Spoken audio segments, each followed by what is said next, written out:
नमस्ते, आप सभी का स्वागत है आज के इस कार्यक्रम में और हमारे साथ जुड़ रहे हैं बाबा रामदास जी और अवनीश शर्मा जी। और आप सभी से अनुरोध है कि कृपया हमारे चैनल्स को सब्सक्राइब करें, वीडियो को लाइक करें और हमारे धर्मापड़ा मर्चेंडाइज़ स्टोर पर भी अवश्य जाएँ, जहाँ पर आपको कुछ विंटर क्लोथिंग्स मिलेगी और आप अपनी चॉइस भी कर सकते हैं।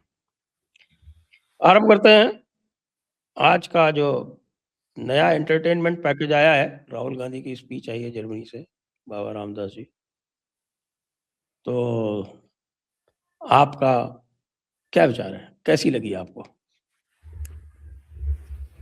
पर मुझे सबसे सबसे बड़ा जो मतलब कौतूहल ये हुआ कि ये आदमी जब भारत में होता है, भारत की संसद में होता है, एज ए सांसद, एज एलओपी, तब तो जींस टी शर्ट में होता है। सर ये जर्मनी में उस पता नहीं कौन से स्कूल में, उस स्कूल की कैंटीन में 50 कुर्सी लगा के इसको बुला लिया। ये वहां पे बकायदा सर वो इंडियन नेताओं वाली ड्रेस पहन के पहुंचा हुआ था। ये वहां किसको क्या बता रहा था, पहली बात तो। और जर्मनी जैसे कंट्रीज में 50 एक लोगों के सामने इसकी ये सभाएं जो ऑर्गेनाइज की जाती हैं, किस उद्देश्य से की जाती हैं? ये करता तो सैम पित्रोदा ही है ये। हाँ, नाम देखिए उनका, आप नाम इस तरह से ना लिया करें। उनका नाम है श्री, पहले श्री लगाएँ, फिर श्री। सत्यनारायण गंगाराम जी बढ़ई, ये है हाँ, उनका पूरा नाम। अच्छा। तो सत्यनारायण जी आखिर ये जो इसकी जो सभाएं वहां रखवाते हैं, मतलब क्या, मैं समझ नहीं आज तक पाया कि वो वहां पे किसको एड्रेस कर रहा होता है।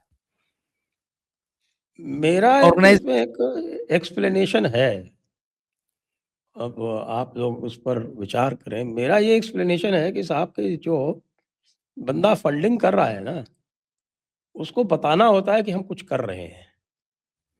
जैसे कोई भी ऑर्गेनाइजेशन यदि फंडिंग रिसीव करता है किसी दूसरे उससे, तो वो उसको अपना पूरा एक प्लान देता है, साहब आपके पैसे से हम ये काम करेंगे। वो कहता है हमारी ये प्रायोरिटीज़ हैं, तो उसके लिए क्या-क्या काम करेंगे। तो जो सोरोस की प्रायोरिटीज़ हैं, वो सोरोस के पूरा जो उनका सिस्टम है उससे आता है। तो उसमें से ये बार-बार दूसरी जगह जाके और ये इस तरह के करके उसको ये दिखाता है कि साहब देखो हम कर रहे हैं। जैसे वो उसकी क्या है, कौन-सी वॉल है वो सोरोस की, उससे मिला। ये कंपल्सरी है, क्योंकि यदि सोरोस के सिस्टम से फंडिंग आ रही है, तो सोरोस के आदमियों के साथ फ़ोटो तो खिंचवानी पड़ेगी। नहीं तो वो कहेगा कि फिर तुमने किया क्या वहाँ पे जाके? और फ़ोटो-वोटो खिंचवा के थोड़ी बहुत बातें करके उनको इम्प्रेस करके उनसे जो है वो पॉज़िटिव कमेंट भी आ जाती होगी, तो फंडिंग जारी रहती होगी। ऐसा मेरा विचार है, मेरे पास कोई प्रूफ़ नहीं है। मेरा ये एक एजुकेटेड गेस है। जी। तो सर अच्छा, दूसरी बात है, वहां पे जो उसने बातें की, पहले 5 मिनट तो वो दुनिया को वर्ल्ड इकोनॉमी पे लेक्चर देता रहा कि अब मैन्युफैक्चरिंग ऐसे हो गई और एनर्जी ऐसे हो जाएगी, अब तो ईवीज का जमाना आ गया, इंटरनल कंबशन। मैं कुछ साल पहले ना एक टोनी सीबा नाम का एक वो है, फ्यूचरिस्ट है, उसके लेक्चर सुना करता था, बड़ा मजा आता था सुनने में कि वो आ जाएगी, ईवी आ जाएगी और टेक्नोलॉजी कन्वर्ज हो जाएंगी और ड्राइवरलेस टेक्नोलॉजी आ जाएगी, तो ये हो जाएगा, तो ये हो जाएगा। मुझे बड़े अच्छे लगते थे वो लेक्चर सारे। मुझे लगा टोनी सीबा जी के अवतार में है राहुल जी। और वहां पे उन 50 बच्चों को ये क्या सिखा रहा था कि क्या हो जाएगा, और चाइना ने ईवीज बनानी शुरू कर दी, ये हो गया, वो हो गया। फिर अच्छा, उसके मुझे लगता है बाद जो क्वेश्चन पूछे गए, तो वो पहला ही क्वेश्चन उसने पूछवा लिया कि साहब कर्नाटक में जीत गए आप, हिमाचल में अपना वहां क्यों हार गए। उसने फिर अपना वही पुराना आर शुरू कर दिया, हम तो जी जीत गए थे, मोदी ने वोट चुरा लिया। फिर उसका वही पुराना वोट चोरी का एजेंडा शुरू हो गया। और सर मुझे समझ में नहीं आता, अब तू वोट चोरी चिल्ला रहा है, फिर एक स्टेट में तू बड़ी मिट्टी पलीत करा ली तुमने, लोकल बॉडीज में हार गए। अभी तुम्हारा फिर आ रहा है वो म्युनिसिपल कॉर्पोरेशन के चुनाव, वहां पर भी फिर तुम्हारा सुपड़ा साफ हो जाएगा। तुम जाके जर्मनी में वो 50 लौंडों को लेक्चर दे रहे हो। यहाँ तुम्हारी एक स्टेट पे एक स्टेट जो है, एक किले पे एक किला लुटता जा रहा है, फतह होता जा रहा है। तुम जाके जर्मनी में जा, सर जर्मनी में ये लेक्चर देने इसके वोट वोट भी बढ़ते हैं क्या? आप कह रहे हो 50 लोग बैठे होते हैं तो हो सकता है 50 हाँ, वोट, वो जो एनआरआई वाले जो वोट आजकल हो गए हैं ना, वो हो सकता है कोई 50-50। हालाँकि मुझे तो उसमें भी डाउट है कि वो जो लोग हाँ, बैठे होते हैं वो वोटर भी होते हैं कि नहीं होते? हाँ, वोटर भी होंगे।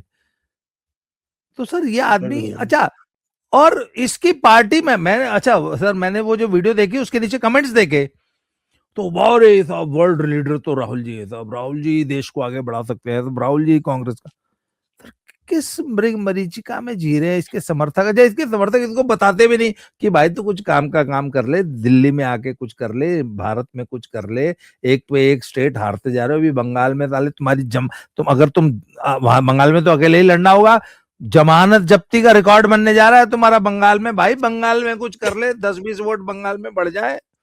जब बिहार का इलेक्शन हो रहा था तब तू मेक्सिको घूम रहा था, वहां पे तूने मेक्सिको में पता नहीं कितने वोट इकट्ठे किए। अब तू जर्मनी घूम रहा है। भाई बंगाल में कुछ कर ले यार। वहां बांग्लादेश में दीपू चंद्र दास को मार दिया, इतना जनाक्रोश है, पब्लिक जो है तैयार बैठी है, तू वहां जर्मनी में घूम रहा है? बताइए।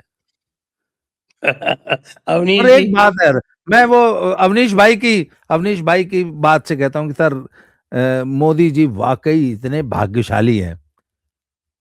मतलब जैसे ब्राजील के वर्ल्ड कप में ब्राजील के सामने किसी स्कूल की टीम खड़ी कर दी हो, सर मोदी जी के सामने ये स्कूली बच्चों की टीमें खड़ी कर रखी है, राहुल जैसे, तेजस्वी जैसे। तो मोदी जी को तो वॉक ओवर मिला हुआ है सर, मोदी जी को तो मजे ही मजे आ रहे हैं। भगवान करे राहुल जी को लंबी उम्र दे, यही पॉलिटिक्स वो अगले 20 साल तक करते रहे। जी। हाँ, अवनीश जी। सर सर क्या करिएगा, ये बेचारा अधेड़ आदमी गलत कालखंड में पैदा हो गया। मुझे कई बार इनके साथ, राहुल के साथ संवेदना होती है। और आपने एक बात कही, जैसे ही सैम चाचा का नाम लिया गया, आपने पूरा नाम उनका बताया, तो मैं एक बताऊं, एक सज्जन है माइक एच पांडे, मेरे पारिवारिक मित्र, मेरे पिताजी के क्लास फेलो, ग्रीन आस्कर उन्होंने जीता हुआ है, माइक एच पांडे। अब लोग सोचते हैं कि उनका नाम माइक एच पांडे क्यों है। मैं बताता हूँ, क्योंकि मेरे तो चचा रहे। दरअसल उनका नाम है हरिहर पांडे।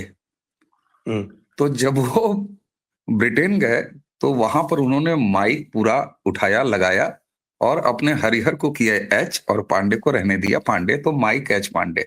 तो यही हाल सैम पित्रोदा चचा का है। तो ऐसा लोग करते हैं करते हैं। और सैम चचा जो है वो राजीव गांधी इनके पिताजी के सूचना सलाहकार थे।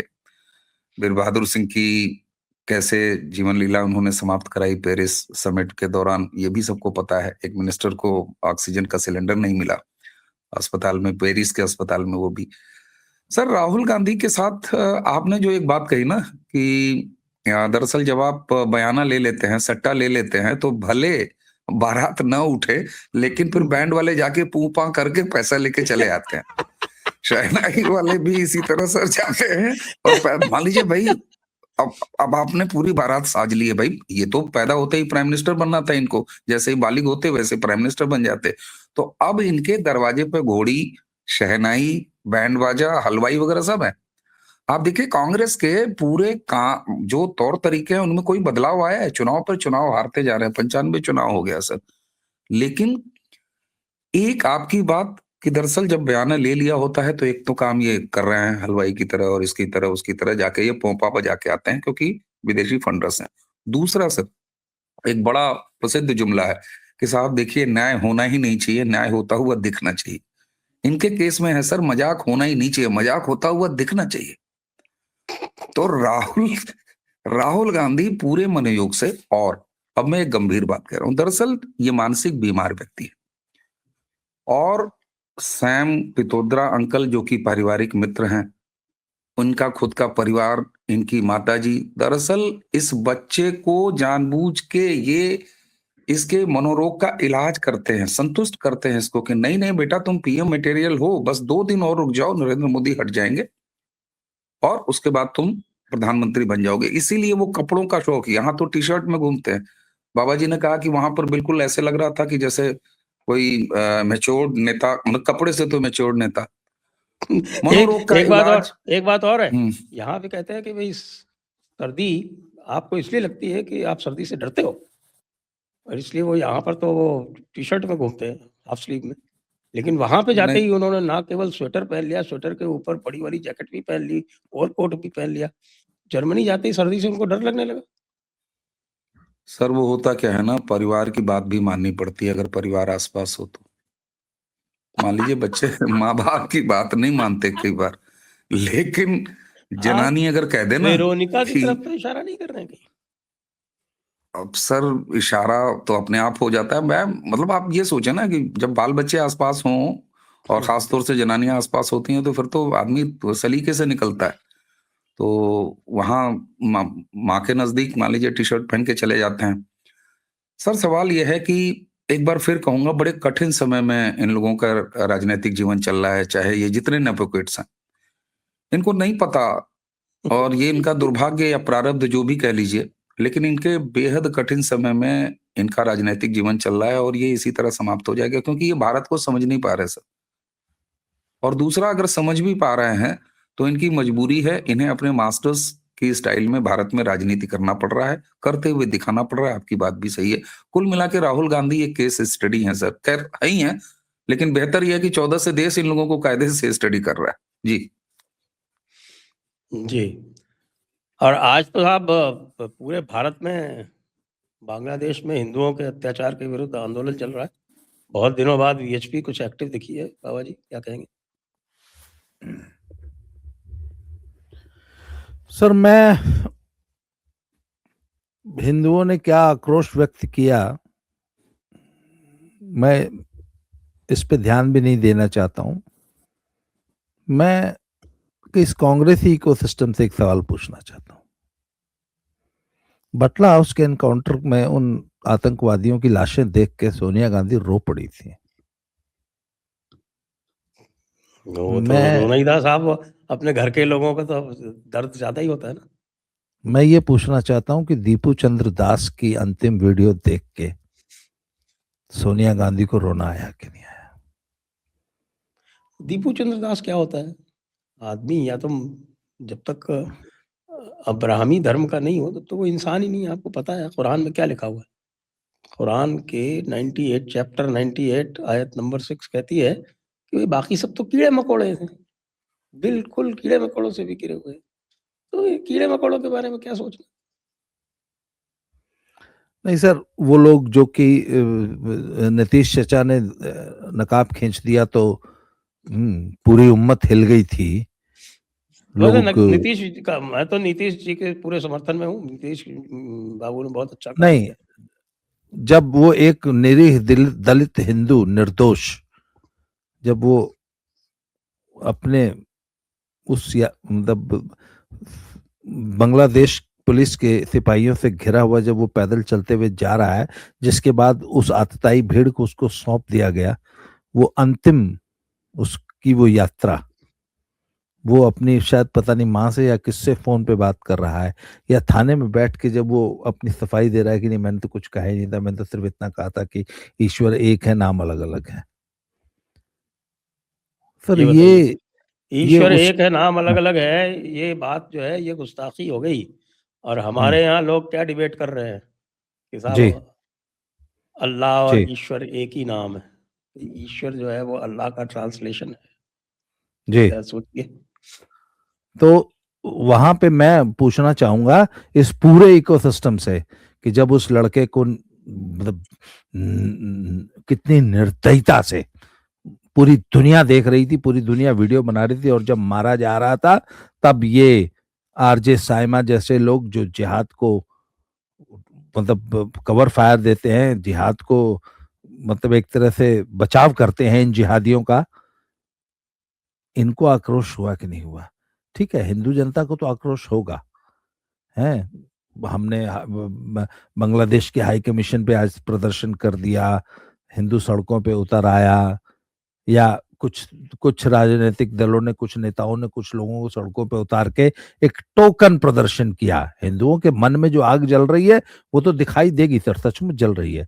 शायद ही कोई हिंदू होगा जिसने उस बेचारे गरीब लड़के का वीडियो ना दिखाओ और उसको इतनी बेरहम, इतनी मतलब अंदर तक हिला देने वाली वो घटना जो है, ठीक है, पर अखिलेश यादव को सर आक्रोश हुआ कि नहीं हुआ, मैं ये जानना चाहता हूँ। ममता बनर्जी को हुआ कि नहीं हुआ, या बंगाल के उस भद्रलोक को हुआ जो कहता था हम लोगों से कि "ए, तुम लोग हिंदू मुसलमान करता है"? जिनको हिंदू मुस्लिम एकता, जिनको सेक्युलरिज्म की चूरन चटाया गया आज तक, उन्होंने दीपू चंद्र दास की वो वीडियो देखी कि नहीं देखी? राहुल गांधी ने एक बार भी कहा? प्रियंका गांधी फिलिस्तीन का बैग लेके संसद गई थी ना, मुझे उस दिन का इंतजार है कि जिस दिन वो दीपू चंद्र दास के लिए भी एक बैग लेके, उसकी उस बैग पे दीपू चंद्र दास की फोटो होगी, all eyes on Bangladeshi Hindus, या on all eyes on Hindus, ये वाला बैग लेके कब प्रियंका गांधी संसद में जाएगी? सर मुझे उस दिन का इंतजार है। मतलब हम हिंदुओं के लिए बोलने वाला भी कोई है इस इकोसिस्टम में? इकोसिस्टम में तो कोई नहीं है, लेकिन इकोसिस्टम धीरे-धीरे घटता चला जा रहा है। अवनीश जी मेरे ख्याल से इससे सहमत होंगे जी। कि इकोसिस्टम की जो एक्सटेंट है, उसका जो स्पेस है, वो धीरे-धीरे कम हो रहा है। और ये आपने इससे देखा होगा कि जब 2 मुल्लाओं में डिबेट हुई, जिसमें से एक को एथीस्ट बना दिया गया और दूसरे को रैशनलिस्ट बना दिया गया, तो उसके बाद फिर लोगों में क्या प्रतिक्रिया हुई? थोड़ा बहुत उसका क्रेडिट मुझको भी मिला, वो बात अलग है। नहीं, बिल्कुल सर। ये और आपके नेतृत्व में कल रात में आधी रात तक वहाँ टहला, मैं भी टहला। सर, क्या मज़ाक है कि अल्लाह शब्द का उच्चारण ये हजरत भी नहीं कर पाए, जिन्होंने वो स्क्रिप्ट लिखी थी कि पूरे गाँव में 2, एक अंधा बाप और एक बेटा, न लाइट, न कुछ, अजान की आवाज़ें मुकम्मल 5 वक़्त लगातार चलती आ रही हैं। ये वही जावेद अख्तर है ना? हाँ, तुरंत सॉरी बोला, अल्लाह नहीं खुदा। हाँ? और ये तो वही वाली बात है सर कि मतलब 2 कसाईयों को बैठा दिया गया और कहा गया कि अब तुम आपस में बात करो और हम लोगों को ज्ञान दो कि भाई साहब बकरे का जीवन या बकरी का जीवन कितना मूल्यवान है। गजब है। और एक चीज़ और सर, मुसलमान अगर खुद को मुसलमान कहता है तो वो नास्तिक कैसे हो सकता है? या तो वो मुसलमान हो सकता है या तो नास्तिक हो सकता है। इसीलिए इसी आधार पर एक मुस्लिम धर्म का पालन करने वाला व्यक्ति अगर उसका नाम जावेद अख्तर है तो वो कम्युनिस्ट भी नहीं हो सकता, कामरेड भी नहीं हो सकता, क्योंकि वहां तो धर्म अफीम है ना। देखिए, चाचा के बारे में तो मैंने बहुत सारे वीडियो किए हुए हैं और हाँ, हर वीडियो जो है, जब मेरे पास कोई सामान नहीं होता तो मैं चाचा के ऊपर वीडियो कर देता हूँ, हिट हो जाता है तुरंत। अब सर इनको इसीलिए मैं उनको एक चीचा मैं बोलता हूँ, जावेद चीचा, वो चाचा नहीं है, चीचा है। लेकिन सर कल जो कुछ भी उसको लेके ट्विटर पर जो आया, ये वही है, वो चट्टन टाप वाला लड़का हाँ, लल्लन टप्पू। ललन टप्पू। इसने एक ट्वीट किया था, वो ट्वीट इसका है, मैं आपको तारीख बता देता हूं दर्शकों को, ये 8 जनवरी 2020 को, और इसमें लिखा हुआ है हैशटैग चलना चाहिए कि नहीं मित्रों, और नीचे जो स्लाइड रखी हुई है इसमें एक कॉन्डोम का ब्रांड का पिक है और लिखा है for those people who are still supporting BJP please use this, we won't want any more like you in this world. जो भी भारतीय जनता पार्टी को वोट करते हैं उनको कृपया, इन्होंने गर्भ निरोधक लगाने के इस्तेमाल करने की सलाह दी थी और इसको ट्वीट किया था इस सौरभ द्विवेदी ने। ये कौन लोग हैं सर? ये उसी जेएनयू से निकल के आते हैं ना, जहां पर प्रधानमंत्री के लिए कहा गया नीम का पत्ता कड़वा है, प्रधानमंत्री, मैं बोल नहीं सकता उस शब्द को। ये वो इकोसिस्टम है जो कांग्रेस के साथ दशकों तक, नेहरूवंश सत्ताई छायावाद से लेकर मनमोहन सिंह के खड़ाऊ शासन तक ये लिविंग रिलेशनशिप में रहे हैं। 4.5 साल ये कांग्रेसी सत्ताओं के साथ लिविंग रिलेशनशिप में रहते थे बिना दाम्पत्य के, और अंतिम के 6 महीने में तलाक, 3 तलाक राजनीतिक बोल के और सेपरेट इलेक्शन लड़ते थे, फिर उसके बाद दाम्पत्य में रहते थे। 2014 के बाद इनके लिए जो लगातार मुहर्रम का दौर चल रहा है, ये उसका नतीजा है साहब। और ये जो डिबेट कराई गई है, ये डिबेट बाकायदे एक पीआर कैंपेन का हिस्सा है। मैं आपको बताऊं, इसमें पहले सौरभ द्विवेदी को नहीं रखा जाना था, इसमें वो स्लाइड भी पब्लिक डोमेन में मौजूद है, जिसमें वो जो मीठा शर्मा है, दूसरा क्या नाम है उसका सर, वो लिपस्टिक लगा के आता है, अभिसार शर्मा क्या नाम है उसका? मैंने उसको इतना ही लिख दिया था, ब्लॉक कर दिया मुझे। और इसने सौरभ द्विवेदी को, मैंने इसी कंडोम पर बैक टू बैक, मैंने 2020 में जब इसको कायदे से इसकी खबर ली ट्विटर पर, तो इसने भी मुझे ब्लॉक किया हुआ है। कल जो इसका चेला वो मिश्रा निकल के आया था और जो आपके साथ शाब्दिक बदतमीजी कर रहा था, सर आप ये बताइए, ये तमाशा नहीं है तो और क्या है? तुम खुदा है, अल्लाह है कि नहीं है, और उसके बाद तुम ईश्वर और उसको तुम पर्यायवाची बता रहे हो एक दूसरे का, उसका शाब्दिक अर्थ बता रहे हो। सर इनका पढ़ाई लिखाई से कहीं कोई मतलब रहा नहीं है। और अगर इनको ये सिखाया जाए या ये बताया जाए कि तुम किस सनातन के बारे में ये कह रहे हो भाई, अरे हमारे यहाँ तो सर अद्वैत जो हमारा वेदांत है, उसमें ईश्वर को एक तरफ माया से मुक्त ब्रह्म माना गया है, आप उसके आसपास भी नहीं कुछ पटक सकते। ब्रह्म स्वयं निराकार निर्गुण से परे है ये कहा गया है, जबकि दाही ब्रह्म माया के माध्यम से बताया है। हमारा सांख्य दर्शन ये तो मूलतः ईश्वर को स्वीकार ही नहीं करता है। अब बता दीजिए आप, और उसके बाद ये ईश्वर शब्द को खुदा और अल्लाह से जोड़ रहे हैं। ये एक प्रोपेगेंडा नहीं तो क्या था, ये धुरंधर को प्रोपेगेंडा कह रहे हैं, जो इनके सारे इकोसिस्टम और आज तक के जितना प्रोपेगेंडा है सबको उस धो सब दिया, का पोल खोलता है। सबको धो दिया। आपने देख ली धुरंधर? सर मैंने मैं देख ली। देख के आया हूँ आज। मैं अभी देख के आया हूँ। अच्छा, तो बाबा जी ने भी देख ली भाई, तो धुरंधर अभी की भी बात देख के करते आया हैं। हूँ मैं। अब आप सोचिए सर, जिस हिसाब से हमारा सांख्य दर्शन कहता है कि भाई साहब ईश्वर है ही नहीं, वो तो ये कहता है कि जगत की उत्पत्ति पुरुष और प्रकृति के संयोग से होती है। ये सांख्य दर्शन का मूल सिद्धांत है। इनकी औकात है सर, औकात है सेकुलरों की, चाहे मौलानाओं की, ये जितने भी बुद्धिखोर घूम रहे जो हैं, हमारा कि जो कहते हैं कि षड खुदा दर्शन मियां है, नहीं होते हैं।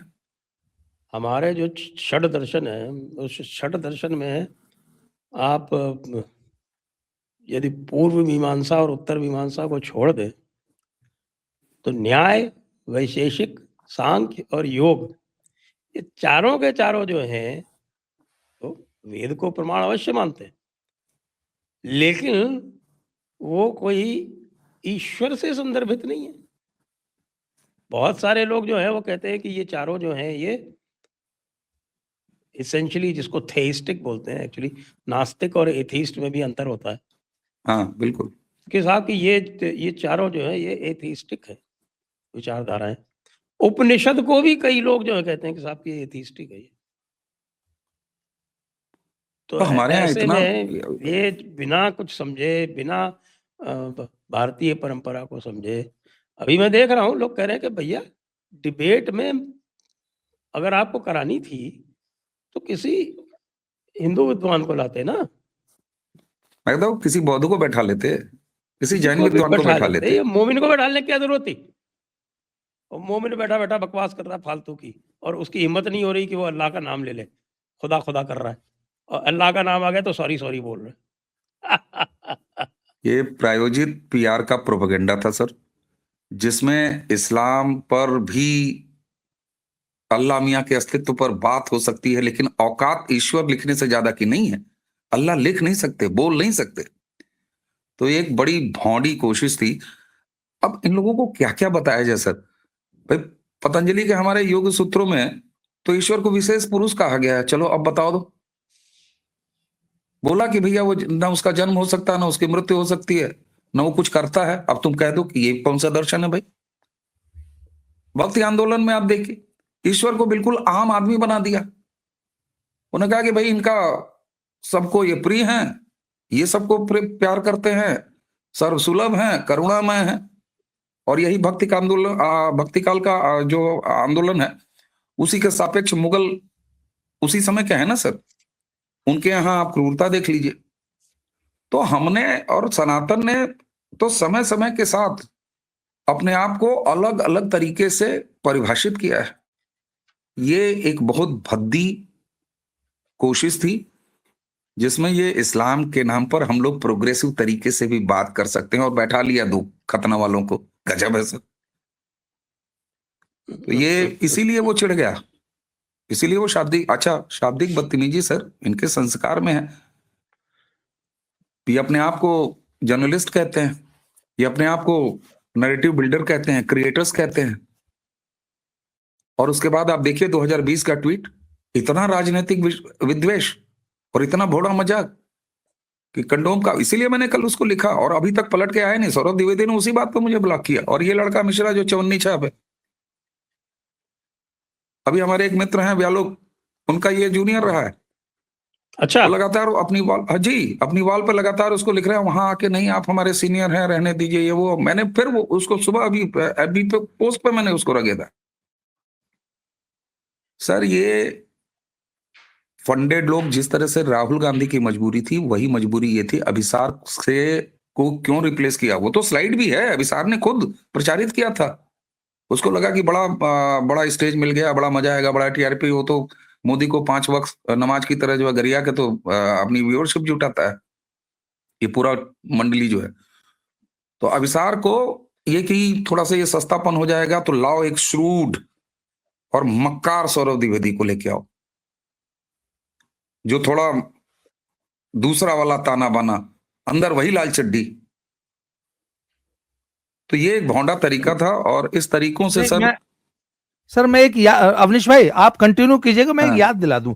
सर ये लल्लन टॉप वाला सौरभ द्विवेदी वही है ना जिसने नुपुर शर्मा, यस है यस बिल्कुल। नुपुर शर्मा ने जो कुछ कहा था वो हदीसों को कोट किया था और इसने उसको विकास दिव्यकीर्ति को बुलाया था और वो रहने दीजिए, उसका नाम मत लीजिए, और उसका नाम मत लीजिए, वो बिना मतलब इस कॉपीराइट स्ट्राइक दे देता है। नहीं, नाम लेने से कोई कॉपीराइट स्ट्राइक थोड़ी अच्छा, नहीं नहीं देगा। देता। और सर धूर्तता देखिए ना इस लल्लन टॉप की, कि एक आदमी को क्लीन चिट देने के लिए तुम बकायदा 1 घंटे का प्रोग्राम करते हो अपने, हैं, और नुपुर शर्मा को तुम ऐसे करते हो कि वही दुनिया की सबसे बड़ी गुनाहगार है। और जब लोग कहते हैं कि साहब वो हदीस जरा बताओ, वो हदीस है हाँ। बुखारी की 5134, हाँ, तो वो हिम्मत नहीं फैक्ट होती। चेक नहीं करता उसको, सही फैक्ट चेक नहीं हाँ, करता। जी वही है अवनीश भाई, बिल्कुल वही सॉरी है। मैंने आपको इंटरप्ट किया था, कंटिन्यू प्लीज। नहीं सर, देखिए ये एक ही टूल किट है। इसका पॉलिटिकल चेहरा आपको राहुल गांधी दिखाई दे जाएंगे, स्टालिन दिखाई दे जाएंगे। इनका काम केवल इतना है कि सनातन पर लगातार प्रहार करो। लेकिन जो आपने बात कही वो सबसे महत्वपूर्ण बात है, और मैं भी उसको अपने शब्दों में कहता हूं कि 2014 में इस देश में एक सांस्कृतिक क्रांति हुई, एक कल्चरल रेवोल्यूशन हुआ। मैं उसे कभी भी राजनीतिक सत्ता परिवर्तन इसीलिए नहीं कहता हूं। और उसके बाद आप देखिए लगातार, भाई हमने एक ऐसा प्रधानमंत्री भी तो देखा कि इस देश के संसाधनों पर पहला हक मुसलमानों का है। लेकिन एक सांस्कृतिक क्रांति हुई और उसके बाद हमने नवरात्र में माँ भगवती का पूजन प्रधानमंत्री के आवास में देखा, गौ माता की सेवा होते हुए देखी। तो ये अब निश्चित तौर पर इनका औकातीकरण तो हुआ है। आपको जी। लेटेस्ट बता दूं, आज भी इकोसिस्टम कांग्रेस के दिग्विजय सिंह जी कह रहे हैं कि जो बांग्लादेश में जो हिंदुओं के विरुद्ध हिंसा हो रही है, वो भारत में जो अल्पसंख्यकों पर हिंसा होती है उसकी प्रतिक्रिया है। और हमारे राशिद अल्वी जो हैं वो तुरंत कूद के आके और उन्होंने जो है वो उनका समर्थन कर दिया है दिग्विजय सिंह का। तो ये इनका ऑफिशियल स्टैंड है, अब आप देख लीजिए। और उसके 6 बाद ये दिसंबर पे भी जाके इन्होंने यही कहा था। बंगाल में मैं एक चुनाव बात लड़ेंगे, बताऊं आपको, फिर 0 सीट मैं आएगी तो कहेंगे कि साहब कि हमारे मैं साथ जो है वो हाँ खेल हो गया। सर मैं तो कहता हूं कि दिग्विजय सिंह की और राशिद अल्वी की और इन लोगों की बड़ी फोटो लगा के ना भाजपा मुख्यालय में फ्रेम करके लगानी चाहिए इसको। और ये रेणुका चौधरी और वो कौन था वो जो पाकिस्तान गया था वो क्या मणिशंकर अय्यर जैसे लोग। मणिशंकर अय्यर। सर ये मुझे आज मैं धुरंधर देख के आया हूँ तो ये सब मोदी जी के एजेंट हैं ये। पर मैं तो हमेशा कहता हूँ कि ये सब मोदी जी ने कांग्रेस में छोड़ रखे, और दिग्विजय सिंह तो खास तौर पे सर। सर दिग्विजय सिंह आज से नहीं, हाँ, आप याद कीजिए सर, दिग्विजय सिंह जो बिल्कुल मतलब क्रीम पीरियड उनका जो पॉलिटिक्स का था, उस समय में वो आदमी पार्टी के महासचिव बने रहे। और जरा यूपीए 2 का दौर याद कीजिए सर, जैसे ही 2 ढाई 3 महीने का गैप होता था, ये तुरंत मुंह खोलते थे और दिग्विजय सिंह एक लाइन तैराते थे। पूरी कांग्रेस नहीं नहीं ये पार्टी की लाइन नहीं है, पार्टी की लाइन नहीं है, ये उनका निजी लाइन है। तो दिग्विजय सिंह तो ये लगातार काम करते रहे, और मैंने तो सर उस दौर में, बाबा जी आपको याद हो, फेसबुक पे मैंने कहा कि भैया इनको पद्मश्री वगैरह तुरंत दिया जाए जब भी सरकार आए। तो सर वाकई बीजेपी के लिए वोट जुटाने में दिग्विजय सिंह का बहुत जबरदस्त रोल रहा है। मैं आज एक चीज और बताना चाहता हूं सर, दीपू चंद्र दास की जो लिंचिंग हुई, निर्मम हत्या हुई, जिसको आज दिग्विजय सिंह डिफेंड कर रहा है, इसको लेके निश्चित रूप से ममता बनर्जी तो बहुत असहज होंगी, क्योंकि एक बंगाली हिंदू, दलित हिंदू, जिसकी इतनी निर्मम हत्या हो रही है बांग्लादेश में, उसको देख के हम लोग इतने उद्वेलित हैं। सर बंगाल का हिंदू कैसे रिएक्ट करेगा? वो बंगाल जो कि आज से 6 महीने बाद जिसको वोट डालना है। और अच्छा, वो जो आखिरी वीडियो है वो बंगला में वो बच्चा किसी अपनी माँ को या फैमिली को कुछ बोल रहा है। मुझे समझ नहीं आया वो बोल क्या रहा है। बंगालियों को तो समझ में आ रहा होगा ना सर, बंगाल के हिंदुओं को। सर ये आने वाले समय में जो चुनाव होने जा रहे हैं, इसमें ममता बनर्जी को बहुत महंगा तो नहीं पड़ जाएगा ये वीडियो और ये और दिग्विजय सिंह जैसों के ये बयान, जो आज भी हिंदुओं को ही ब्लेम कर रहे हैं दीपू चंद्र दास की हत्या के लिए। सर इससे बड़ी बेशर्मी, अच्छा इससे बड़ी पॉलिटिकल हराकिरी, मतलब ये इस प्रकार का बयान या इस प्रकार की जो लाइन लेना है, ये वोट बैंक में कितना बुरा असर डालेगी कि आप ऐसे समय भी इतनी बर्बर घटना को भी कवर फायर दे रहे हैं, डिफेंड कर रहे हैं, और उसके लिए भी हिंदुओं को ही ब्लेम कर रहे हैं। ये कांग्रेस को कितना नुकसान पहुंचाएगी, इस बात का क्या सचमुच इसको दिग्विजय सिंह को एहसास नहीं है क्या? और आप मान लीजिए चरखी दादरी गांव में हुई अखलाक की एक घटना या एक दो छोटे मोटे इंसिडेंट्स, माइनर इंसिडेंट्स, जहां एक गांव के 4-6-10 लड़कों ने जो है आक्रोश में आके कुछ मारपीट कर दी, उसमें एक की मृत्यु तो हो गई। उसने भी तो ऐसा काम किया था जो हाँ में है। हाँ हाँ, तो आप उसको अगर उसके लिए पूरी हिंदू कम्युनिटी को ब्लेम कर रहे हैं, जब आप 26/11 के लिए उसको आरएसएस की साजिश बता देते हैं, फिर कहते हो कि वोट चोरी हो गई। वोट चोरी क्यों नहीं होगी भाई? और सर दिग्विजय सिंह जैसे सीनियर मैच्योर लोग, अच्छा ऐसे समय में मुसलमानों की इस बर्बरता को डिफेंड करने की जरूरत क्या थी, पहले तो मुझे बताइए। वो भी आपके देश के नहीं है, वहां के हैं। Why should you defend the Muslim fanaticism या मुस्लिम जो ये गंदी भयानक बर्बरता है इनकी, इस्लाम वो मेडिवल समय की, उसको डिफेंड करने की किताब में जरूरत क्या है लिखा हुआ है कांग्रेस? साहब, नहीं, कांग्रेस को उसको डिफेंड करने की जरूरत क्या है? किसको डिफेंड कर रहे हैं? कितनी बार चैलेंज कर चुका हूं कि कोई भी ऐसी बात बताओ जो आज हो रही है, जो किताब से ना आती हो। सब किताब से आता है। बिल्कुल। उसके लिए आप बाबा जी व्यक्तियों आप को जो कैसे कह रहे दोष हैं, देंगे? उसके लिए आपको जो विचारधारा है उसको दोष देना होगा। और सर कांग्रेस की तो मतलब सरकार के लेवल पर ये मतलब आज का थोड़ी ना इनका इतिहास है। आज ये जितना भी ये अभी बांग्लादेश में हो रहा है, चाहे इनकी जो क्रूरता है काफिरों के खिलाफ, वो कहीं भी आप देख लीजिए पूरे विश्व में। भारत में तो सर सबको अगर दर्शक गूगल करेंगे तो उनको मिल भी जाएगा। आपके तो संज्ञान में होगा ही, कलकत्ता कुरान पिटीशन क्या था सर 1984 कलकत्ता में, जिसमें साफ तौर पर यह कहा गया, पहली बार बड़ी गंभीरता से बहस चली थी कि साहब कुरान की जो वो 26 विवादित वो हैं जो मारने काटने वाली बात करती हैं, जिससे ये सारा क्रूरता पैदा होती है और दूसरों के खिलाफ निकल के सामने आती है, उसको हटाया जाए। जज मुस्लिम थे, लेकिन उन्होंने उस समय कम से कम उस जस्टिस ने खारिज नहीं किया कि नहीं सुनेंगे, एडमिट किया कि नहीं हम सुनेंगे, नोटिसेस भी दी। कांग्रेस और सीपीएम उस समय चली गई कोर्ट और बाकायदे लड़ा। सीताराम गोयल साहब ने चंद्राल चोपड़ा साहब के साथ मिलकर वो किताब भी लिखी है, दर्शक गूगल करें। और मैं तो अपील करूंगा कि कलकत्ता उसको उठा कुरान के, petition, Calcutta yes, Calcutta Quran petition, Goyal साहब ने उनके साथ मिलकर किताब लिखी है, उसको पढ़ना चाहिए, सभी को पढ़ना चाहिए, वो अवेलेबल भी है।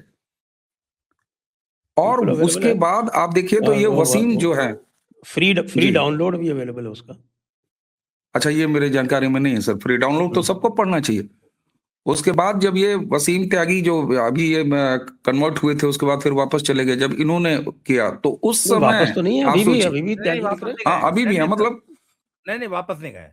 वापस नहीं गए हैं। उन्होंने भी जो दोबारा खोला तो लोगों को लगा कि यार ये बड़ी नई चीज है, 36 साल पहले ये चीज खुल चुकी थी, लेकिन कांग्रेस ने सरकार के स्तर पर इसको इनिशिएट किया और बाकायदे उस समय कुरान संघर्ष समिति बनवाई बंगाल में, सीपीएम, और दोनों कोर्ट में पार्टी। तो इनका तो पुराना रहा है, ये चाहते हैं कि ये बर्बरता, और वो शायद आपने बिल्कुल सही कहा कि अब्राहमिक कनेक्शन जो इनका है वो इनको करता है। और भला हो, अब तो 10 जनपद परिवार है, सीधे सीधे वेटिकन का रिप्रेजेंटेटिव, तो क्यों चाहेंगे। और दिग्विजय सिंह जानते हैं क्या, वो जानते नहीं, वो नाबालिग पॉलिटिशियन है क्या कोई, या सड़क से उठ के आए पॉलिटिशियन है, मुख्यमंत्री रहे हैं, केंद्रीय मंत्री रहे हैं, वो सब जानते हैं। लेकिन वो जानते हैं कि 10 जनपद परिवार को क्या सूट करता है, इसलिए वो बोलते हैं, वो स्वामी भक्ति अपनी दिखाते हैं। राहुल गांधी जिस तरीके से राजनीति कर रहे हैं, वो कांग्रेस को पॉलिटिकल तरीके से रिवाइव करने की राजनीति कर रहे हैं। वो तो खुद ही कांग्रेस मुक्त भारत पर लगे हुए हैं, सबसे बड़े एसेट बीजेपी के ऐसे थोड़ी ना बन गए सर। चाहे आप आरफा खानम का रिएक्शन देख लीजिए, वो जो आरफा पाजामा है धुरंधर को लेके, चाहे वो एक जो जर्मन शेफर्ड बैठा हुआ है यहां से अभी घूम के आया है, आप उसका देख लीजिए। एक धुरंधर जो इस्लाम के एक्चुअल चरित्र को, वो भी पाकिस्तान में जो चल रहा है वहां बताती है, और वो कहा यहाँ आरफा एक नैरेटिव गढ़ने का प्रयास करती है कि भारत के मुसलमानों को भी इसमें जो है टारगेट किया जा रहा है, उनकी छवि को बिगाड़ा जा रहा है। अरे कैसे भाई, कलमे के नाम पर, मुल्क मजहब के नाम पर देश अलग बना लिया, वो तो अलग बात है कि रह गए यही। आज मैं एक किसी की वीडियो सुन रहा था, वो पॉइंट मुझे बड़ा सही लगा। उन्होंने कहा कि साहब ये देखिए कि पाकिस्तान में आपको, भाई ईस्ट पाकिस्तान है तो चलिए बांग्ला एक्सेंट वाला जो है मुसलमान दिख जाएगा आपको, उर्दू ये अवध के लखनऊ शैली वाले जो महाजिर हैं वो दिख जाएंगे पाकिस्तान में, पंजाबी दिख जाएंगे आपको, कुछ गुजराती टोन वाले भी दिख जाएंगे, कभी कोई साउथ इंडियन टच का आपको पाकिस्तान में मुसलमान दिखाई देता है? नहीं दिखाई देता। थे नहीं क्या भाई, मुस्लिम लीग ने केरल में सर नाम बदल के हल्का सा, उसके बाद कितने साल के बाद वो कांग्रेस के साथ सत्ता एंजॉय करने लग गई। सर इन्होंने देश बांटने के नाम पर भी मजाक किया, और उसके बाद यही एक पाकिस्तान। दरअसल ये राहुल गांधी जब कहते हैं ना कि राष्ट्रों का समूह है, राष्ट्र है ही नहीं, इनको भारत के टुकड़े टुकड़े करने थे, और ये इनके खानदानी डीएनए में है। और उस पर वो कहते हैं ना कि नीम और क्या जहर और वो और कसीदे उसके ऊपर लेयर्स चढ़ती गई, तो ये इनके डीएनए से शुरू होकर चला आ रहा है। इनको क्या मतलब है। और ममता बनर्जी, मैं सर ये जो बंगाल में हत्या हुई है, बाबा जी ने थोड़ा सा, ठीक है हम लोगों को इतनी निराशा हाथ लगी है कि मैं बाबा जी की बात समझ सकता हूं जब ये कहते हैं कि टोकन प्रदर्शन किया है बीएसपी वगैरह ने। लेकिन सर इंटरनेशनल लेवल पर, बाबा जी आपकी जानकारी में बता दूं, यूएन में भी बाकायदे पिटीशन दाखिल हुआ है, और शायद बड़े एक लंबे समय के बाद, किसी हिंदू की हत्या के बाद या हिंदुओं की प्रताड़ना के बाद, इंटरनेशनल फोरम्स पे इस तरह की बातें सुनाई दी हैं, वरना तो कभी कोई जिक्र भी नहीं करता था।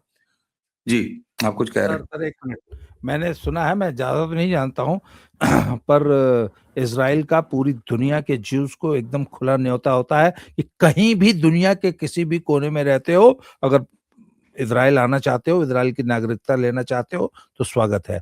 भारत को विश्व भर के सभी हिंदुओं के लिए ओपन इनविटेशन देना चाहिए सर, कि सीए है तो दुनिया में कहीं भी कोई हिंदू रहता है, अगर प्रताड़ित है, उसको सुरक्षा चाहिए, उसको कुछ भी चाहिए, उसको अगर भारत में आना है, भारत की नागरिकता चाहिए, तो तुरंत आइए, अप्लाई कीजिए, हम आपको देंगे। सर एक बात बताइए, बांग्लादेश का या पाकिस्तान का या अफगानिस्तान का या दुनिया में कहीं का भी हिंदू अगर प्रताड़ित हो तो उसको हिंदुस्तान के अलावा जगह कौन सी है? और हम इन तो सर सीए का सर इन कॉन्सेप्ट ही यही है, 25 सीएए हम इन आपने 25 बनाया ही। करोड़ सर हम इन 25 करोड़ सपोलों को पाल सकते हैं तो हम पाकिस्तान और बांग्लादेश और अफगानिस्तान के कुछ चंद हिंदुओं को भी हमारे दिल में जगह है। अगर हमने ये 25 करोड़ सपोले पाल रखे हैं ना, जिन्होंने 25 नहीं है पाकिस्तान साहब। के लिए वोट देके भी जो पाकिस्तान नहीं गए, अरे ये और 25 इनको नहीं है। भेजने का इंतजाम करना चाहिए और दुनिया भर के सभी हिंदुओं को भारत लाने का इंतजाम करना चाहिए।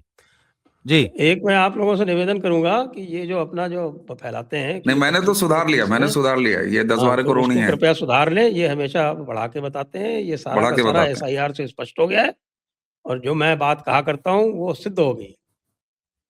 तो यदि बिल्कुल ये सर। 20 कहें तो उसमें से 10% कम करके बोलिए। नहीं नहीं, बिल्कुल सर, बिल्कुल।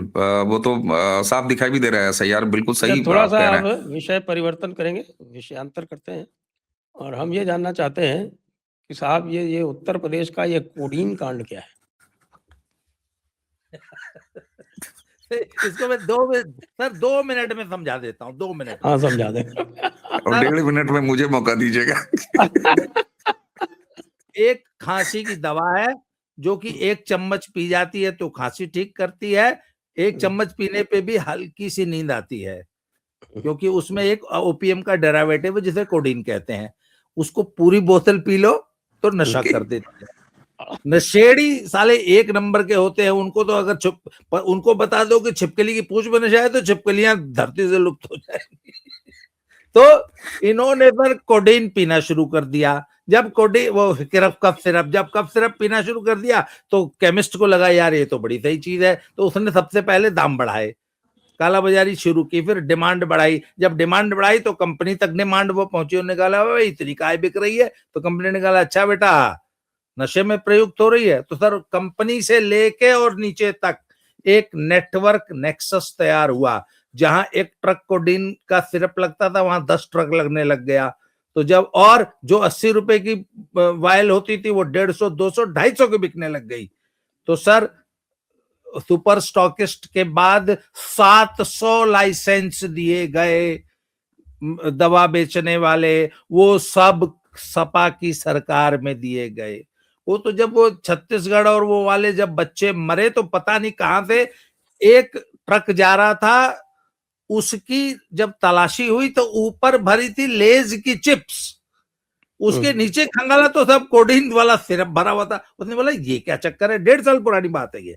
वहां से एक जांच शुरू हुई तो एसटीएफ यूपी की बाबा की एसटीएफ ने जांच की, बोला अरे यार ये तो कोडीन की सप्लाई है। जब उसकी जांच से 1.5 साल जांच चली तो पता लगा कि अगल बगल के स्टेट्स में नेपाल और बांग्लादेश तक सप्लाई हो रही है। तो सर एक बहुत बड़ा नेक्सस पकड़ा गया जो कि हजारों करोड़ की कफ सिरप सप्लाई कर रहा था और वो पूरी नशे में जा रही थी। तो जब उसकी जांच होने लगी तो उसमें एक अमित सिंह टाटा और एक आलोक सिंह धनंजय सिंह की फोटो आ गई तो अखिलेश भैया चिल्लाने लगे, हे ठाकुर माफिया है, गलत बात बाबा जी, गलत बात, गलत बात। आप मेरा 1.5 मिनट खा रहे हैं, गलत बात। बाबा का बुलडोजर बंद हो गया। बाबा ने कहा बेटा 700 लाइसेंस किसने दिए थे? वो सब सपा के शासनकाल में हुए थे। उन्होंने बोला बेटा घबरा मत, आ रहा है बुलडोजर, फिर मत रोना। अब आगे अवनीश जी बताएंगे। सर जब कोई कलाकार परफॉर्मेंस होती है मैं ये तो देख रहा था, मैं ये जी देख रहा था कि वो अमिताभ जी का प्रोग्राम देख रहा था, अमिताभ अग्निहोत्री जी का। वो कह रहे थे कि इन लोगों ने बड़ा गलत कर दिया। एक बार इसी तरह से वो अतीक वाले वो उमेश पाल जो मारा गया था उसको लेके छेड़ दिया था और उसके बाद फिर अतीक के घर वाले जो थे वो खूब गालियां दिए कि ये सब गड़बड़ की हुई है, अखिलेश की है।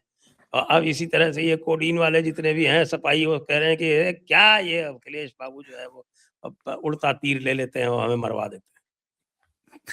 जी सर, जब कोई कलाकार परफॉर्म करता है ना तो सबसे पहले कलाकार अपने मन की गाता है, उसके बाद वो आयोजक के मन की गाता है, फिर उसके बाद फरमाइशी कार्यक्रम करता है, फरमाइश शुरू हो जाती है। अखिलेश यादव यही काम कर रहे हैं बाबा के साथ। उन्होंने पहले कहा माफिया को मिट्टी में मिलाने वाली फरमाइश कर दी, वो काम उनकी मनौती पूरी हो गई अखिलेश भाई की। इसमें इन्होंने एक्चुअली अपने हिसाब से जो उनको आता है, जिस स्टाइल की पॉलिटिक्स, वही करने की कोशिश किया। इन्होंने हाँ, देखा कि एक वो बर्खास्त सिपाही, उसके नाम के आगे लिखा है सिंह, अचानक इनका एंटीना खड़ा हुआ और इनको योगी आदित्यनाथ जी के सामने बड़ा बड़ा अजय कुमार बिष्ट लिखा हुआ नजर आने लगा। उन्होंने कहा अरे गजब। फिर उनको एक और करंट आया कि साहब ये धनंजय सिंह के सामने इसका घर है, तो देर सवेर हम धनंजय के साथ कुछ न कुछ तो निकाल ही लेंगे कि इनके आशीर्वाद से, इनके पड़ोस में, इनका ये इनका वो। और इनका प्राइमरी ये था कि योगी आदित्यनाथ के ऊपर ठाकुरवादी होने का ये आरोप लगा लेंगे कि देखिए ये बाकियों का तो इनकाउंटर करा देते हैं, बाकियों को तो मरवा देते हैं, बुलडोजर चलवा देते हैं, लेकिन इतना बड़ा हजारों हजार का कांड करने वाला ये चूंकि सिपाही ठाकुर है, धनंजय सिंह है और योगी जी बिष्ट हैं, तो इसलिए ये एक इनको पाल रहे थे। और इससे इनको लगा कि दो फायदा मिल जाएगा। एक तो योगी जी के ऊपर जातिवादी, जो कि ये उनका डीएनए है जातिवादी राजनीति करने का, तो योगी जी के इमेज के ऊपर एक जातिवादी स्टिकर ये चिपकाने का प्रयास कर लेंगे। और दूसरा, हजारों हजार करोड़ का मामला है, तो इसलिए थोड़ा करप्शन। इनको ये नहीं पता था कि ये जांच 1.5 साल से एसटीएफ के हाथ से निकल के एसआईटी पर आ गई थी। उसमें अब मनी ट्रेल खोजने के लिए ईडी भी घुसी हुई है। और बाबा जी की फाइल सर इतनी मजबूत होती है कि अपराध कोई करता है और घर गिर जाता है, जबकि सुप्रीम कोर्ट भी चकरा गया था कि भाई ये कौन सी बात है कि किसी का घर गुजरा। तो बाबा जी हैं, कुछ नहीं होता तो अंत में वो खोज लेते हैं, नगर निगम को लगा देते हैं कि भाई देखो जरा नक्शा जो जमा है उसके अकॉर्डिंग घर बनाए कि नहीं, वो तो निकल ही आएगा। बोले बाबा जी बुलडोजर चला दो। 79 नाम है सर पूरे एफआईआर में, और उसमें 14 ऐसे नाम हैं जो सीधे सीधे सपा के, फोटोबाजी वाले संबंध नहीं है सर। फोटो किसी के साथ आ सकती है, मैं खुद कहता हूं, लेकिन ये नाम शुभम जायसवाल, भोला प्रसाद जायसवाल, मनोहर जायसवाल, विभोर राणा, सौरभ त्यागी, विशाल राणा, बच्चन यादव, शादाब, अभिषेक शर्मा, शर्मा जी भी एक हैं, विशाल उपाध्याय, आकाश पाठक, विनोद अग्रवाल, रवि यादव और राहुल यादव। ये वो 14 नाम हैं जिनके नाम पर डीएल हैं, ड्रग लाइसेंस हैं, जिनके नाम पर जीएसटीज हैं शेल कंपनियों के। ये वो प्रमाण है। और उसी के साथ फोटोबाजी नहीं अखिलेश भैया, आपका कोडीन भैया वाला दांव ऐसा उल्टा पड़ा है कि सारे ड्रग लाइसेंस सपा शासन में इशू हुए हैं और सब उनके टर्म में इशू हुए हैं, गले तक फंस चुके हैं। इसीलिए बाबा जी ने कहा, पिछली बार कहा था कि माफिया को मिट्टी में मिला दूंगा, इस बार कहे हैं कि जब बुलडोजर चलेगा तो मिमियाना मत, फातिहा पढ़ने नहीं जाना। एक तो वो जानबूझ के, उनको फातिहा आता है सर, वो फातिहा प्रोनाउंसिएट नहीं करते हैं, वो बहुत, अब क्या ही बताएं योगी जी, वो फतिया कहते हैं। फतिया कहते हैं वो कुछ और साउंड कराते हैं कि फिर अखिलेश बाबू ने फिर एक उड़ता तीर ले लिया और फरमाइश आप करते जाइए। सर राहुल गांधी जी को और कांग्रेस को मोदी जी से हर काम कराना है, पाकिस्तान को ठिकाने लगा दो, लगा दिया, फलाने काम करा दो, करा दिया। और यहाँ पर अखिलेश बाबू को योगी जी, इसीलिए कह रहे हैं सर ये लोग गलत समय काल में पैदा हो गए हैं राजनीति करने के लिए। अच्छा, ये यूपी में एसआईआर का क्या चल रहा है? बताया गया कि साहब की सारे लोग जो है वो घर बैठे रहे, बीजेपी वाले और बीएलओ, और एसआईआर जो है वो पूरा का पूरा उल्टा हो गया। बाद में बाबा जी ने जो है वो सबकी टांग खिंचाई की और जम के उनके, और फिर उन्होंने समय बढ़वाया। और अब क्या हो रहा है? नहीं सर, अब परसों अभी मैराथन बैठक चली है बीजेपी, जो लखनऊ का ऑफिस है इनका, प्रदेश ऑफिस, उसमें मुख्यमंत्री जी भी रहे हैं। करीब 5.5 घंटे की मीटिंग थी। नड्डा जी थे, पंकज चौधरी जो नए स्टेट प्रेसिडेंट है वो भी थे। तो बाबा जी ने जो कहा था, दरअसल वो 5 या 6 मंडलों का खुद दौरा करके आए, और उसके बाद जो ग्राउंड पर फीडबैक, क्योंकि डीएम जो होते हैं वो जिला चुनाव अधिकारी भी होते हैं, और एसआईआर हो रहा है, तो वो उन्होंने प्रॉपर फीडबैक लिया। अरे एक ये अजय राय तो पहुंच गए कोर्ट, ये इलेक्शन कमीशन के काम में बाधा डाल रहे हैं मुख्यमंत्री। उनको पता ही नहीं है कि भाई प्रदेश के मुखिया हैं और जिला निर्वाचन अधिकारी, और कोई अगर संवैधानिक काम चल रहा है तो उसके बारे में वो जानकारी तो लेंगे, भाई एसआईआर कैसे चल रहा है। उनके पास पर्सनल फीडबैक थी। और सिर्फ इतना ही नहीं कि ये अचानक उन्होंने कहा, उससे पहले वो बीजेपी के सारे विधायकों की मीटिंग ले चुके थे और साफ कहे थे कि देखो ऐसा है भैया, अब अफसर और कर्मचारी आपको चुनाव नहीं जिताएंगे, इसलिए भागिए फील्ड में और एसआईआर कराइए। वो मोटिवेशन, और चूंकि 1.5 साल तक स्टेट प्रेसिडेंट का पोस्ट खाली थी, तो निश्चित तौर पर जब स्टेट प्रेसिडेंट यानी कप्तान नहीं रहता तो टीम में थोड़ा बहुत ढिलाव आ जाता है। और इसीलिए इस मैराथन बैठक के बाद उन्होंने अपने वोटर्स को, अपने कार्यकर्ताओं को सहेजा है बाबा जी ने, और उसके बाद बहुत तेजी आई है। और समय बढ़ने की बात ये सर देखिए, 25 करोड़ आबादी, करीब 16 करोड़ के आसपास वोटर, तो निश्चित तौर पर यूपी में समय तो ज्यादा लगेगा ही। और मैं तो अभी भी कहता हूं कि ये एक बार समय और बढ़ेगा, क्योंकि मैं जितनी जानकारी इकट्ठा कर पाया हूं, अभी भी एसआईआर के कई सारे काम बाकी हैं, क्योंकि संख्या ज्यादा है। तो मुझे लगता है कि एसआईआर का समय एक बार और बढ़ेगा। और बाबा जी ने तो चेता लिया और मोटिवेट कर लिया, और नए अध्यक्ष जी को काम पे भी लगा दिया। तो मुझे नहीं लगता कि जो ये लोग जिस तरीके से इसको परिभाषित किया जा रहा है विपक्षियों द्वारा और कांग्रेसी को सिस्टम, कि भैया आपके वोट, बाबा जी ने तो हड़का दिया कस के कि देखो देखो, जैसे नहीं होता है सर कि अरे चलो चलो ट्रेन छूट गई तो आदमी जल्दी पहुंच गए, बच्चे तैयार होके, तो बाबा जी ने वो काम किया है। और थोड़ा सा संगठन में ऑक्सीजन फूकने की और थोड़ा सा उनको जो है टाइट करने की और एक ऊर्जा की जरूरत भी थी, क्योंकि 1.5 साल के गैप के बाद उनको उनका अध्यक्ष मिला है। तो निश्चित तौर पर ये सरकार और बाबा जी और पार्टी और कुछ लोग सर, इसमें भी दिल्ली और योगी जी का कद, सर पंकज चौधरी के बारे में लोग जानते नहीं हैं। पंकज चौधरी और बड़े बाबा, चाहे अवैधनाथ जी रहे हों, चाहे योगी आदित्यनाथ जी रहे हों, मैंने कितनी बार पैर छूते हुए देख लिया। और अब तो पंकज चौधरी ने सार्वजनिक रूप से पैर छू सार्वजनिक के रूप से बाबा जी पैर का, वो छू। हमेशा मंचों पर छूते हैं सर, हम लोगों के लिए आम बात है। वो कहने को महाराजगंज के हैं, लेकिन रहते गोरखपुर में ही है। पूरा परिवार गोरखपुर में, बड़े व्यवसायी परिवार से आते हैं, बड़ा पुराना संघ का रिलेशन है। उनके पिताजी, उनकी घर की एक महिला जो है वो मेयर रही हैं, जो चौधरी, तो ये परिवार उस परिवार से आते हैं। तो इन लोगों का अब क्या कहा जाए सर, पता है नहीं कि उत्तर दक्षिण दिशा किधर है, और कह रहे हैं कि आसमान साफ है। सर मैं बताऊं आपको इसमें असलियत क्या है। 3 किस्म के वोटर्स हैं। पहले जो कि मर चुके हैं, उनको तो आना ही नहीं है लिस्ट में। तो दूसरे वो हैं जो परमानेंटली डिस्प्लेस हो गए हैं या जो लापता है। लापता मींस वह जो प्रदेश छोड़कर हमेशा के लिए जा चुके हैं और पूरे हिंदुस्तान में सेटल हो चुके हैं, उनका भी कोई ट्रेस नहीं मिलने वाला है। सर एक बात बताइए ना, एक परिवार जो 25 साल से पंजाब में रह रहा है, सबसे बड़ा एग्जांपल मैं अपना बताता हूं, पिछले 20 साल से हम लोग लगातार पंजाब में वोट दे रहे हैं। इस बार हम लोगों ने डिसाइड किया कि नहीं भैया, हम पंजाब से नाम कटा के महापुर में नाम लिखाएंगे, तो हमारा इस बार एसआईआर में नाम लिख गया। अगर हालांकि वो तो बाई चांस क्या हुआ कि माता जी का देहांत हो गया और हम लोग गांव चले गए। अवनीश भाई, अगर माता जी का देहांत ना होता, हम लोग गांव नहीं गए होते, तो हमारा नाम महापुर में नहीं चढ़ता, हम जालंधर में ही चढ़वाते, तो 5 नाम कट जाता। सही। अब बाबा जी जो है गरियाते रहो गाजीपुर संगठन को, गया अजीत सिंह का 5 नाम कहाँ गया? अरे वो गया पंजाब भाई।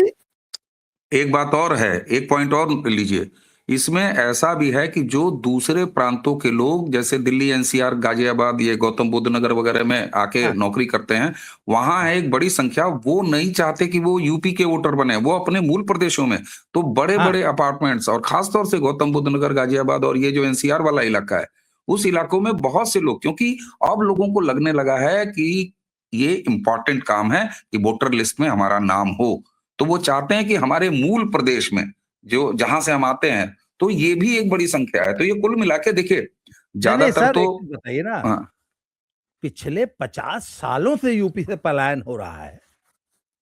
पूरा बंगाल, पूरा महाराष्ट्र, पूरा गुजरात, पूरा पंजाब, इवन तमिलनाडु तक के प्रदेश यूपी वालों से भरे हुए हैं।